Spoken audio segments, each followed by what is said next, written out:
What's up guys? Mayong buntag na din sa dagat. Alam tang. Yun. Dito sa malaki. Morning po.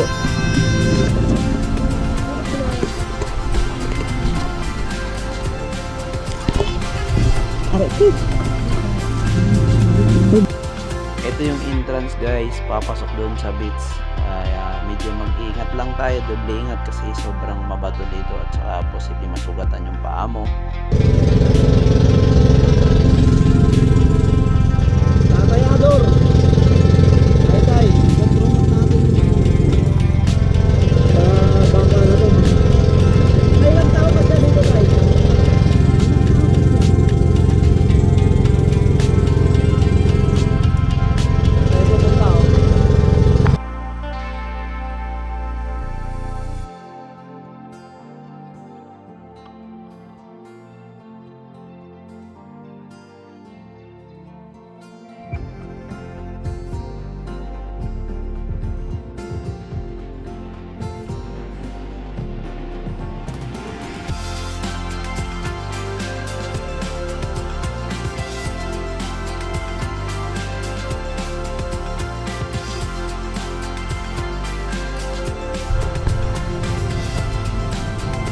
Ayan yung cottage ni Tatay Arnold. 500. Ayan lang, dito na. Dapat 800 to eh. Okay daw. Discount. Pangit. Pero pareho kami pogi nito. Tabla lang. Diba, dito na. Yan na oh. Picture lang. Oo nga, picture nga oh. Yan yung natutuloy yung mga lakad na walang plano guys. Yung mataas yung expectation na pupuntahan. Punta lang kami dito sa tabing Cavite sa Quebec. Pero ang gawin ni Brother Mark, Pero pag pumunta naman sa may sa may Tagaytay. Alabang, mas malapit din kami. Oo. Yeah. Breakfast.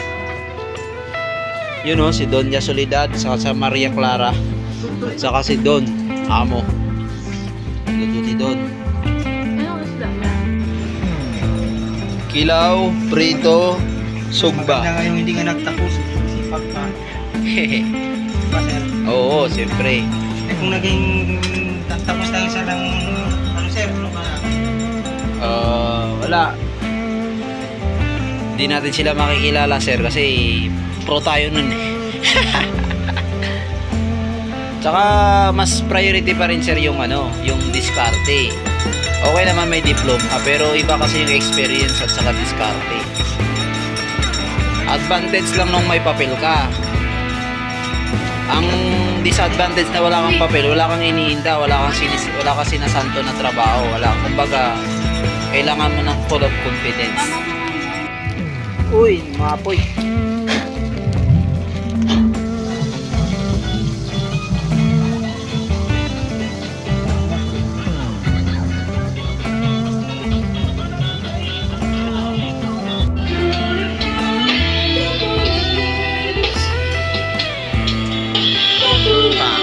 Ay, guwapo pala, guwapo. Guwapo. Grabe, oh.